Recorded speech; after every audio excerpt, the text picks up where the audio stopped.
Tony Blair, the former British Prime Minister and Labour leader. He's been knighted by the Queen.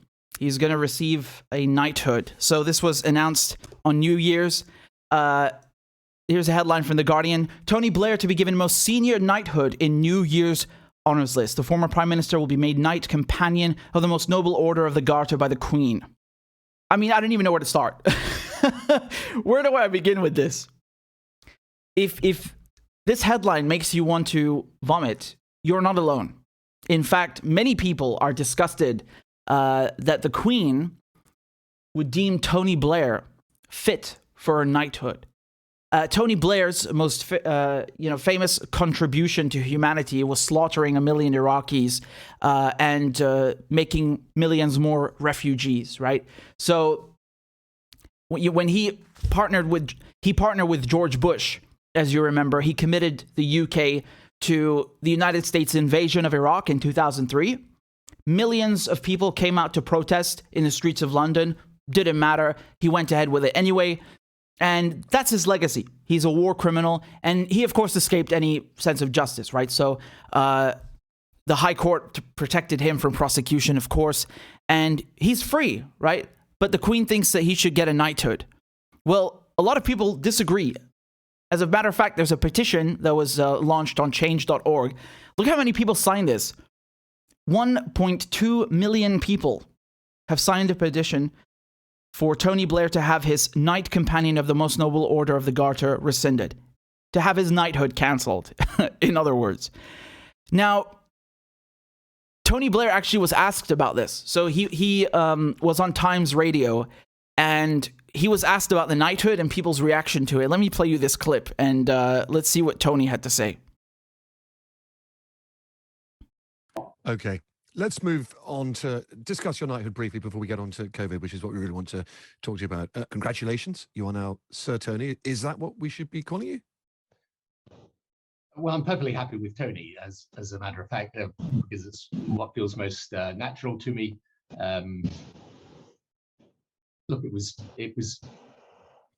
very gracious of the Queen to bestow the honour, and I accepted. In a way, not for myself as a person, but because of the government that I led, and on behalf of the people who work with me, who were dedicated, committed people who provided a lot of change to the country. And of course, there would be people who object to it strongly. That's to be expected, but there it is. No, you're a KG, which is Order of the Garter, which is obviously the most senior order of knighthood in the British honour system. In fact, you only outranked by holders of the Victoria Cross.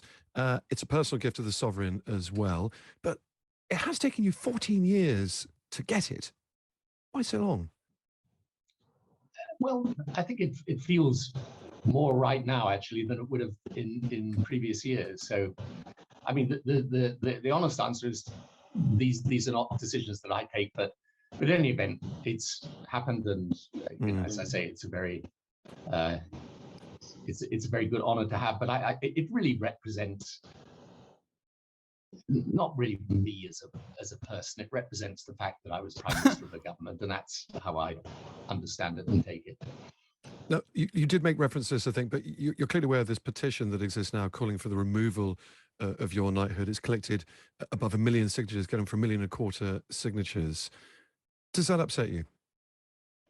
I expect, a lot of opposition. If you're Prime Minister for 10 years, and there are some people who want to say the only thing the government did was Iraq and ignore all the rest of the things we do, and for those people, they obviously feel very strongly. But in the end, you don't, especially in today's politics, you don't occupy a position of leadership and take decisions without arousing a lot of opposition. And so it didn't surprise me. And, again, the best thing is just to accept that of course there will be people who strongly oppose it and detest me for various reasons. And this is just what happens in politics.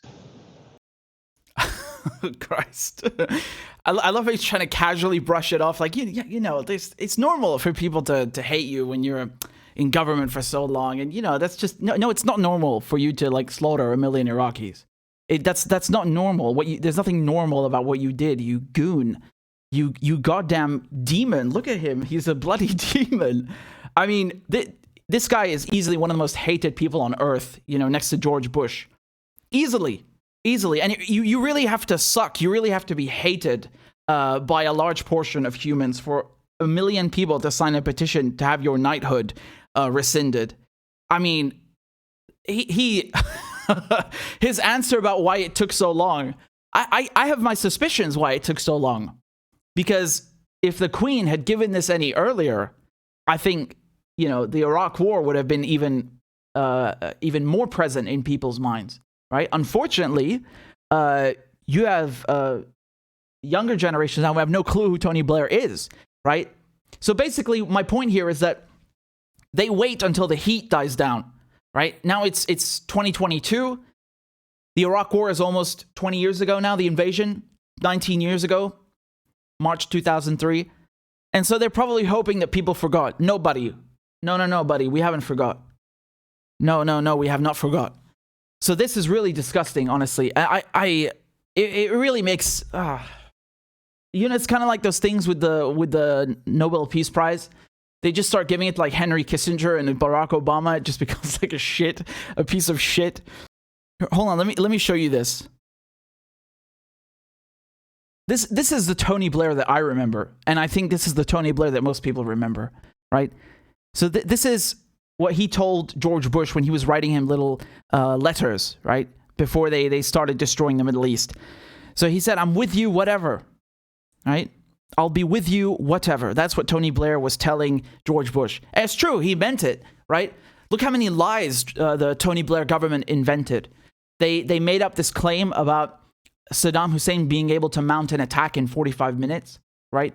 Like he can magically in 45 minutes deploy any WMD, biological weapons. He has special trucks that carry, special anthrax labs on them. You name it. They just made everything up. And so, yeah, he meant it, that I'll be with you, whatever. And I saw some people who were basically disgusted by this from another point of view. They were disgusted that, their sons were sent by Tony Blair in the British Army to be killed in Iraq. I mean, yes, obviously that's a problem, but the primary victims are the Iraqis, in case I need to point that out for some people. But, this is something that we're still living through today. The Iraq War changed the region forever. It helped create ISIS. It gave rise to Al-Qaeda. The bloodshed that Iraq has known is unbelievable. It's unimaginable. It's a rabbit hole of atrocities, what happened to Iraq. And he's responsible for this. He's absolutely responsible for this. So if that gets you a knighthood, what does that say about being knighted, about people who are knighted, about the Queen? What does that say about this order? What does that mean when Tony Blair gets one? Because that is his legacy, whether he likes it or not. And when he says like, oh, well, people act like, people don't remember the other things, they just want to remember the Iraq War. Hey, you brought that upon yourself.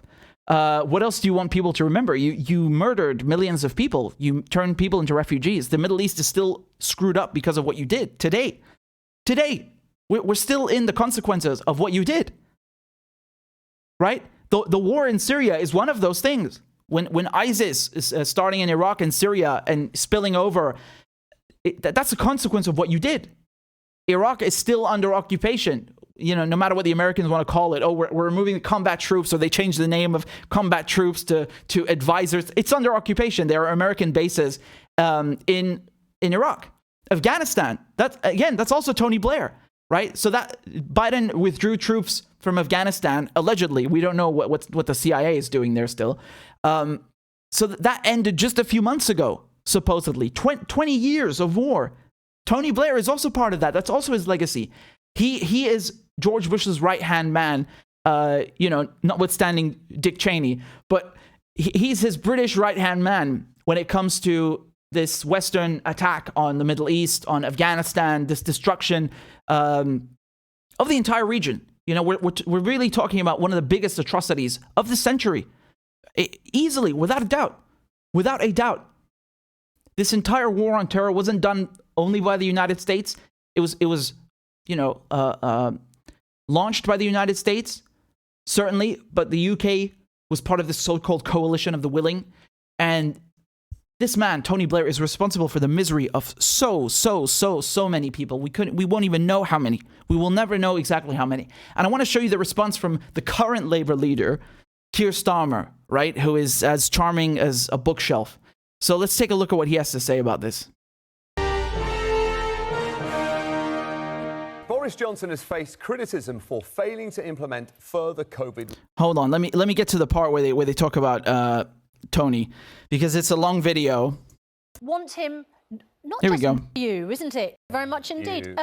So this is a bit of a thorny political problem for you, isn't it? The knighthood given to the former Labour leader, Tony Blair. What do you make of the fact that more than 500,000 people want him not just not to have it, but to be stripped of it now he's been given it?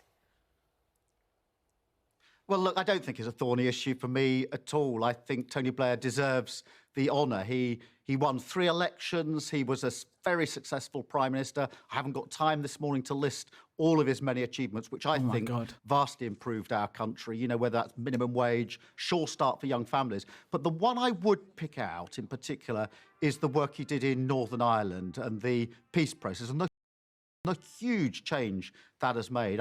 I worked for myself in Northern Ireland for 6 years with the police service over there, and I saw for myself the profound impact it had on peace, on both communities in Northern Ireland. So I don't think it's thorny at all. I think he deserves the honour. Obviously, I respect the fact that people have different views. Yeah, but not just different views, Sakir.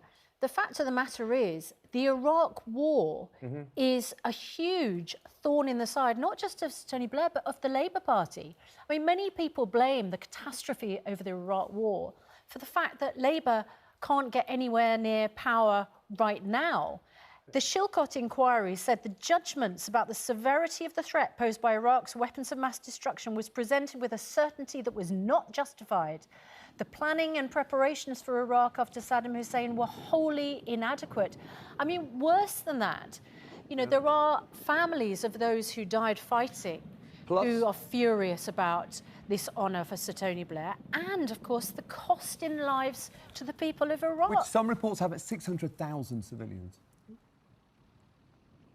Yeah, look, I understand there are strong views on the Iraq war. There were back in at the time. There still are, but that doesn't detract from the fact that Tony Blair was a very successful Prime Minister of this country, made huge differences to the lives of millions of people in this country, won 3 elections, and therefore I think... Yeah, mate, he also made huge differences for millions of people in Iraq. He fucking killed them. Christ. I mean, just listen to Starmer. Do you understand now why Jeremy Corbyn was driven out of the Labour Party by people like Starmer and the other Blairites? Because you have a legacy of Tony Blair that still lives on in the Labour Party that makes sure that you cannot have a nice anti-imperialist socialist government under Corbyn that actually stops feeding Israel protection, money, that stops bombing the Middle East. They can't have that. They want this imperialism to keep going. They can't have any sort of deviation from US and Western foreign policy. And so they had to do away with him, right? And Keir Starmer, of course, he's totally complicit in that, absolutely complicit. He took away, first of all, he suspended Corbyn from the party, from the Labour Party, and took away the whip. So Corbyn still hasn't had his whip restored. I mean, they basically castrated him politically, right? And it's really because you have a large chunk of the Labour Party made up of these Blairites who are just as nasty as Tony Blair, right? And even right now in his response, you can see how he's saying like, yeah, well, you know, the Iraq war is really controversial, but there are other things like, no. This is not like some kind of, it balanced itself out. No. The Iraq war is a stain. Nothing Tony Blair did, even if good by any stretch of the imagination, can take away from that. The fact that he thinks it's like some kind of side issue, like, yeah, you know, there's mixed feelings. There's people on both sides. What both sides? It's a war of aggression. You killed a bunch of people on fake cooked intelligence. You cooked that intelligence. The Downing Street dossier, all of this stuff. 45 minutes from attack. They cooked this. And none of them have been held accountable. The only person in jail, the only person in jail right now relating to the Iraq War is Julian Assange. I don't need to tell you that. Really just disgusting, you know? It really is disgusting. I don't know what to say. This is apparently the opposition. Well, I can tell you something. They're not much of an opposition. You know, Labour's only purpose right now is helping the Tory government pass all kinds of authoritarian laws, right? So they've given immunity for British troops from war crimes prosecutions, right? So if British troops commit war crimes older than 5 years, there's no prosecution. Labour barely, you know, they do nothing. They don't stand in the way. They just let it go through Parliament. When it comes to the Spy Cops bill, letting the undercover police kill, rape, torture, do whatever they like, you know, they also let that through.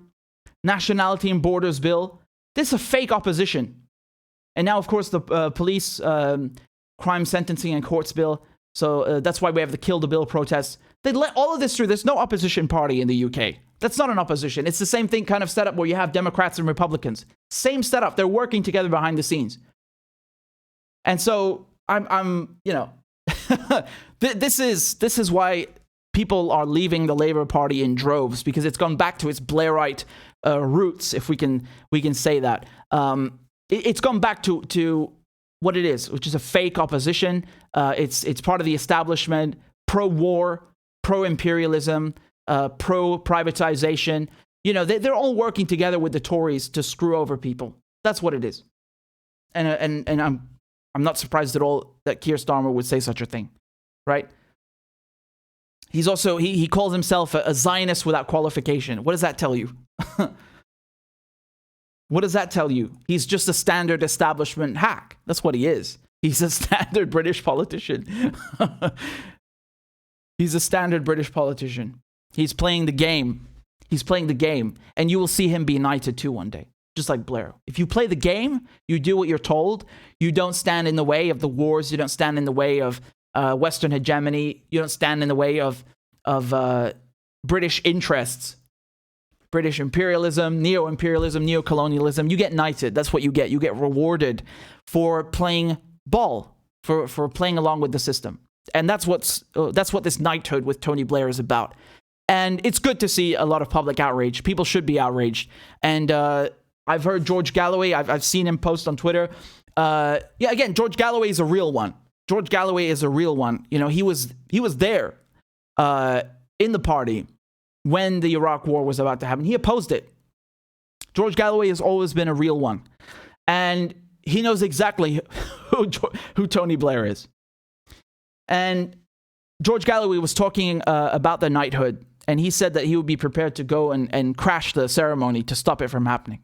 I don't know what's going on with that. I need to update myself on whether on what's happening with that. But, you know, it just gives you another idea of Galloway's character. Disgusting. I'm at a loss for words. I've said disgusting 15 times now because that's what it is. And can I just say one thing? That picture they showed of him here. I think he deserves the honour. I respect. I think he deserves the honour. Christ. Look at this picture over here. Where is it? We were just looking at it a few moments ago. Oh God. He looks like a vampire. He looks like a demon. He looks like he looks like a monster, and that's what he is, and that's what Tony Blair will always be. He looks like a monster because he is a monster, and he has the blood of Iraqis, of Syrians, of everyone whose life has been destroyed, or taken away by the war on terror, the so-called war on terror, and all the other things that Britain has supported. Right? That's his legacy. That is who Tony Blair is.